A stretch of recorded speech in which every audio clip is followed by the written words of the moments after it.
I welcome you all in this class. Topic for discussion in this class is meaning of rural development and challenges of rural development. So जैसा आप जानते हैं कि India में more than 60% population ग्रामीण क्षेत्रों में बसती है। गांव में सुविधाएं शहरी क्षेत्रों की अपेक्षा कम होती है।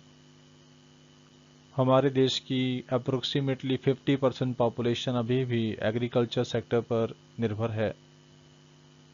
एग्रीकल्चर सेक्टर में डिसगाइज्ड अनएम्प्लॉयमेंट पाया जाता है, सीजनल अनएम्प्लॉयमेंट पाया जाता है और एक तरह से जो सरप्लस लेबर फोर्स है जो एग्रीकल्चर सेक्टर में लगी हुई है वो फिर किसी काम धंधे की तलाश में शहरों की तरफ चले जाते हैं। वो माइग्रेट हो जाते हैं शहरों में। शहरों में उनको अच्छी जॉब्स नहीं मिलती है और उनको छोटे मोटे काम धंधे से ही गुजारा करना पड़ता है। उन्हें जो इनकम प्राप्त होती है वो काफ़ी कम मिलती है और फिर शहरों के आसपास वो झोंगी झोपड़ियाँ बनाकर रहने लगते हैं। इस तरह से धीरे धीरे स्लम एरियाज डेवलप होते हैं जो शहरी जो जीवन है उस पर भी बुरा प्रभाव डालते हैं। स्लम एरियाज में रहने वाले लोगों का जो जीवन है या जो क्वालिटी ऑफ लाइफ है वो बहुत ही पुअर होती है क्योंकि वहाँ का जो वातावरण है वो बहुत ही खराब रहता है। वहाँ पर सैनिटेशन की सुविधा या सेफ ड्रिंकिंग वाटर या इलेक्ट्रिफिकेशन इस तरह की समस्याएं वहाँ रहती हैं और उन एरियाज़ में रहने वाले लोगों के जो बच्चे हैं वो किस तरह से वहाँ जीवन जीते हैं ये एक बहुत बड़ी समस्या है। तो अगर मान लीजिए कि ग्रामीण क्षेत्रों में ही लोगों को रोज़गार मिलना शुरू हो जाए, गांव में ही सुविधाएं बढ़ जाएं, तो फिर लोगों का जो माइग्रेशन है शहरी क्षेत्रों की तरफ उसे रोका जा सकता है। अगर लोगों को एक क्वालिटी ऑफ लाइफ ग्रामीण क्षेत्रों में मिल जाए और साथ में रोज़गार भी मिल जाए तो फिर लोग स्लम एरियाज डेवलप नहीं करेंगे शहरों में जाके। तो ये बहुत ज़रूरी है कि ग्रामीण क्षेत्रों का विकास हो। ग्रामीण क्षेत्रों में जो इकोनॉमिक एंड सोशल इंफ्रास्ट्रक्चर है वो बढ़ना चाहिए, उसमें सुधार होना चाहिए। लेकिन इसके साथ साथ गांव में रोजगार की मात्रा भी बढ़नी चाहिए ताकि जो माइग्रेशन ऑफ लेबर है उसको रोका जा सके। सो रूरल डेवलपमेंट का क्या मीनिंग है, लेट अस अंडरस्टैंड दिस। जैसे अभी हमने कहा कि रूरल डेवलपमेंट को करना ज़रूरी है, तो रूरल डेवलपमेंट है क्या उसके बारे में जानते हैं। रूरल डेवलपमेंट का सिंपल सा मतलब है कि जो ग्रामीण क्षेत्र हैं देश में उनका हम इकोनॉमिक एंड सोशल डेवलपमेंट करें, कि वहाँ पर जो है इकोनॉमिक डेवलपमेंट तो हो ही, साथ में सोशल डेवलपमेंट भी हो, सामाजिक उन्नति भी हो। उसे हम रूरल डेवलपमेंट कहते हैं। तो रूरल डेवलपमेंट एक तरह से एक्शन प्लान है। किस चीज़ का एक्शन प्लान है? Economic and social growth of rural areas. ग्रामीण क्षेत्रों की आर्थिक और सामाजिक उन्नति के लिए जो एक्शन प्लान होता है उसी को हम रूरल डेवलपमेंट कहते हैं। तो जो रूरल डेवलपमेंट है वो दो तरह की समस्याएं जो गांव में पाई जाती है उन पर फोकस करता है।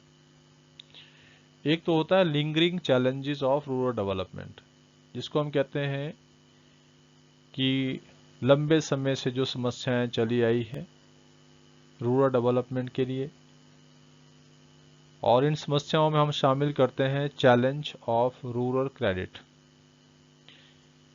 कि ग्रामीण क्षेत्रों में जो कर्ज है वो या तो मिलता नहीं है और अगर मिलता है तो बहुत ही महंगा मिलता है, जो ग्रामीण विकास को रोकता है। ये एक बहुत बड़ी समस्या है। दूसरी समस्या इसमें है चैलेंज ऑफ रूरल मार्केटिंग। तो ग्रामीण क्षेत्रों में जो भी उत्पादन करते हैं फार्मर्स, उसकी मार्केटिंग सही तरीके से नहीं हो पाती है। मतलब किसानों को अपने प्रोडक्ट की सही कीमत नहीं मिल पाती है, इसलिए भी उनकी जो इनकम है वो कम रहती है। ये भी एक समस्या है, इसके बारे में भी हम डिस्कस करेंगे। और जो नेक्स्ट टाइप ऑफ प्रॉब्लम है जो रूरल एरियाज में पाई जाती है वो है इमर्जिंग चैलेंजेस। ये इमर्जिंग चैलेंजेस क्या होती हैं? जो उभरती हुई समस्याएं होती हैं। उभरती हुई समस्याओं का मतलब है जो समस्याएं बढ़ रही हैं देश के अंदर ग्रामीण क्षेत्रों में। जैसे फार्मिंग सेक्टर में जो एक तरह से अर्निंग है वो कम होती जा रही है, तो फिर हमें ऐसी ऑप्शंस को एक्सप्लोर करना चाहिए जिससे लोग जो है वो सस्टेनेबल लिवलीहुड को प्राप्त करें। मतलब वो एक तरह से उनके पास ऐसा रोजगार हो अदर देन एग्रीकल्चर सेक्टर कि वो अपनी लाइफ को कंफर्टेबली जी सकें। और दूसरी जो समस्या है वो है ऑर्गेनिक फार्मिंग। तो ऑर्गेनिक फार्मिंग जो है आज के समय की बहुत बड़ी रिक्वायरमेंट है, उसके ऊपर भी हम डिस्कस करेंगे। हालांकि रूरल डेवलपमेंट जो है वो एक बहुत बड़ा स्फीयर है डेवलपमेंट का, उसमें हम बहुत सारी चीज़ों को शामिल करते हैं, लेकिन यहाँ आपके सिलेबस के हिसाब से हम मेनली दो तरह की समस्याओं पर फोकस करेंगे जो रूरल डेवलपमेंट को होने में बाधा पहुंचाती हैं समस्याएं, या अगर हम इन समस्याओं को ख़त्म करते हैं तो किस तरह से और कितनी तेज़ी से ग्रामीण क्षेत्रों का विकास हो सकता है, उसके बारे में हम यहाँ पर डिटेल में डिस्कस करेंगे। So let us discuss about the lingering challenges of rural development। जो भारत में ग्रामीण विकास में जो काफ़ी लंबे समय से चली आ रही समस्याएं हैं उसके बारे में हम डिस्कस करेंगे। और उसमें पहली समस्या है जो हमने आपको अभी बताया वो था चैलेंज ऑफ रूरल क्रेडिट। तो जनरली जो क्रेडिट की रिक्वायरमेंट होती है गांव में वो फार्मिंग के लिए होती है, और जो क्रेडिट है वो एक तरह से फार्मिंग एक्टिविटी की लाइफलाइन है ग्रामीण क्षेत्रों में। क्योंकि ज़्यादातर जो किसान हैं, जो फार्मिंग फैमिलीज़ हैं गाँव में, वो ज़्यादातर मार्जिनल फार्मर्स हैं या स्मॉल फार्मर्स हैं जिनके पास बहुत छोटी छोटी लैंड होल्डिंग्स होती हैं। और वो जो खेती बाड़ी करते हैं या प्रोडक्शन करते हैं एग्रीकल्चर का, उसमें वो सिर्फ अपने परिवार के लिए और अपने लिए गुजारे लायक ही जो है वो फूड ग्रेन को प्रोड्यूस कर पाते हैं। और उनके पास जो है इन्वेस्टमेंट के लिए कुछ बचता नहीं है, कोई सरप्लस नहीं होता है उनके पास, वो सेविंग नहीं कर पाते हैं। सो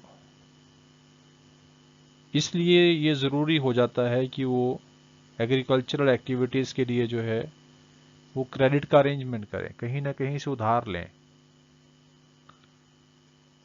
और दूसरी जो साथ में एक रिलेटेड जो प्रॉब्लम होती है वो ये है कि जो फसलें जब बोई जाती हैं और काटी जाती हैं उसके बीच में जो गेस्टेशन पीरियड होता है वो भी काफ़ी लंबा होता है, और इसलिए क्रेडिट की ज़्यादा ज़रूरत होती है।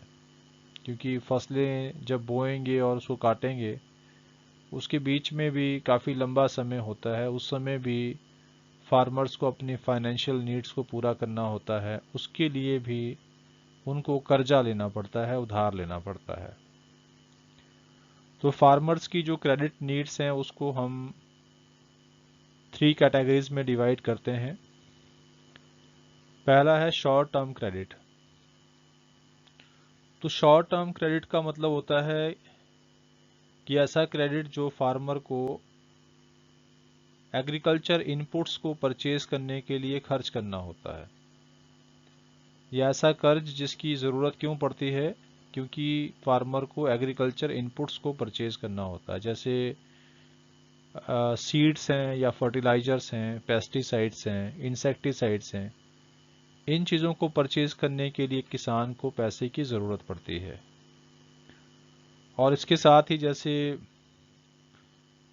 जो इलेक्ट्रिसिटी बिल्स हैं उसको पे करना है, उसकी पेमेंट करनी है, तो उसके लिए भी उनको पैसे की ज़रूरत होती है। यूजुअली जो स्मॉल और मार्जिनल फार्मर्स होते हैं उनके पास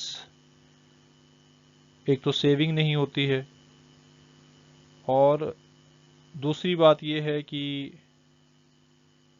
उनको यूजुअली जो लोन है उसकी ज़रूरत पड़ती रहती है। तो ये जो लोन है, शॉर्ट टर्म क्रेडिट जो होता है, ये जनरली 6 to 12 मंथ्स के लिए लोन होते हैं। इसको हम कहते हैं short term credit. Next is medium term credit.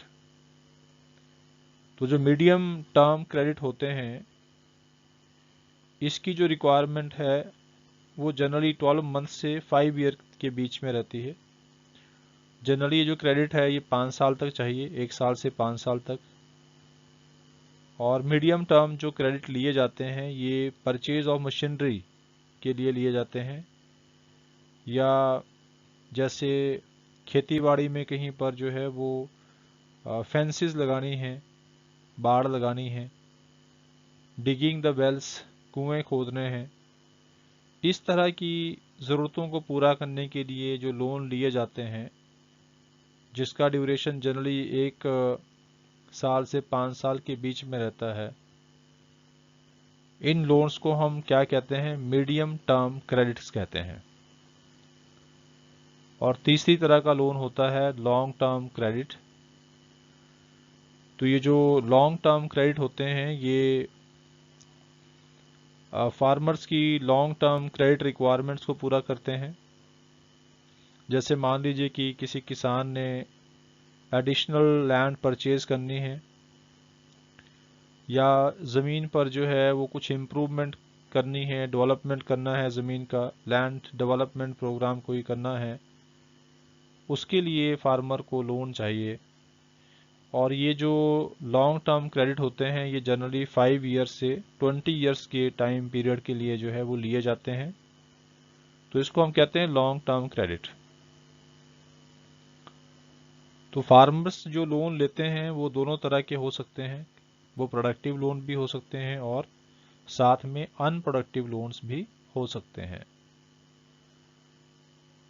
Productive loan का मतलब है कि किसी न किसी प्रोडक्शन एक्टिविटी के लिए लोन लिया जा रहा है, और अनप्रोडक्टिव लोन्स का मतलब होता है कि वो अपनी जो कंजम्पशन एक्टिविटी है उसको पूरा करने के लिए कोई लोन जो है वो फार्मर ले रहा है, तो उसको हम कहते हैं अनप्रोडक्टिव लोन्स। तो ये हमने पढ़ा कि इंडिया में जो चैलेंज ऑफ रूरल क्रेडिट है वो क्या है, क्यों ज़रूरत पड़ती है फार्मर्स को क्रेडिट की, और उनकी जो क्रेडिट रिक्वायरमेंट है वो किस किस चीज़ के लिए होती हैं। और जो क्रेडिट है उसको हम 3 टाइप्स में डिवाइड करते हैं: short term credit, medium term credit and long term credit. तो इन सब चीज़ों के बारे में हमने डिटेल में पढ़ा है।